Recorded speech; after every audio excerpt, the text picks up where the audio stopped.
દ્વારકા નજીક વરવાડા પાસે the sky comfort beach હોટલને આજે સીલ કરવામાં આવી। આગામી નવા હુકમ સુધી આ હોટલ સીલ કરાઈ।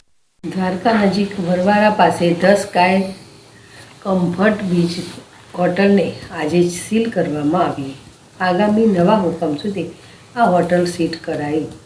લાંબા સમયથી દ્વારકાના વરવાડા ગામે એક બહુમાળી the sky comfort beach hotel વિવાદોના ઘેરામાં હતી, પરંતુ ડોક્યુમેન્ટ અને રહેણાંક જમીનનું કોમર્શિયલ હેતુ માટેનો ઉપયોગ, ફાયર સેફ્ટી સહિત અનેક કારણોસર દ્વારકા વહીવટીતંત્રએ હોટલ સંચાલકોને વારંવાર નોટિસો આપ્યા બાદ અંદાજે 1 માસના સમય બાદ આજે હોટલ માલિકો પોતાના પૂરતા ડોક્યુમેન્ટ પૂરા ના પાડી શકતા આજે પ્રાંત અધિકારીના આદેશ બાદ પોલીસ વિભાગ સાથે તાલુકા પંચાયત અધિકારીએ આ બહુમાળી હોટલને સીલ કરી હતી।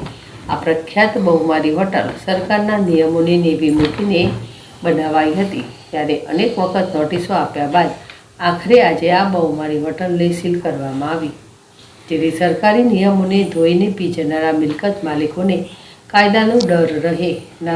દ્વારકાના હોટલ ઉદ્યોગમાં આ હોટલ ચર્ચાના ચગડોળે ચડી છે।